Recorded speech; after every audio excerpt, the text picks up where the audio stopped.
That's funny. So that's one of those Baptist questions. Okay. So they didn't say when they put it on there. Yeah. But I'll just tell you that like that I've just never heard a Presbyterian ask that question. Just to let you know. So I'm just going to say that I think sometimes small groups are a cheap way of trying to manage a lot of people. And especially small groups that are all based on some kind of sense of shared something, like small groups for the young marrieds, or small groups for the singles, or small groups for the old people, or, you know, I just think that that's a cheap way of micromanaging what could be a really cool thing. And all I hear, I mean, so many of the people that my single friend I had mentioned, so many of the people that she brings to our life are these, you know, members of, you know, enormous churches whose small group situation is a disaster. And I've never been in a small group. I don't know about small groups. But I would say this, that God is not an arbitrary God, and he's not going to give you a competing set of hospitality commands. He's not going to do it. So, you know, we live in a world that historically has used programs to deal with the lost. And that doesn't work anymore. So if your small group is a dynamic, thriving, godly community, and it's not, you're not gossiping, you're not falling into, you know, some crushing experiences. One of the things that I'm constantly hearing, that I constantly hear about small groups, is that there's somebody in the small group who's struggling with unwanted homosexual desires, and that person can't tell you.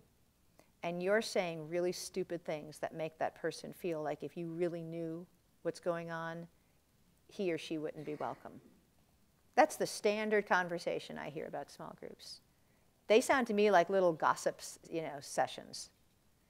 I've never heard of a small group with an elder or a pastor in it. It's all about, you know, I don't know. So I'm not really trying to bash your small groups, but I don't worry about small groups. I just don't. I mean, I think this is a good time. I mean, again, if we're desperate, if we feel like I felt in the 80s and the 90s in the gay community, not knowing what this strange illness was, but knowing that I was more and more despised as each day went on. Those were desperate times, and the gay community did pretty amazing things. And if Christians feel like these are desperate times, then we ought to not make idols out of our small groups. You know, I really. Yeah, and I should say, just to be fair and bash the Presbyterians as much, you know, there are lots of things in a church culture that are not biblically mandated, but we do it, and they actually work against hospitality. So if I were in a Presbyterian group, this is what I would hear. How can I do hospitality on the Lord's Day when I have morning and evening service? You know, and I have to come home in the middle of the day and take a nap. It's so pervasive that in our churches, which are called Covenanter churches, that they call it the Covey nap. Okay? All right? So again, you know, not my problem. Not really God's problem either. Maybe this is not working.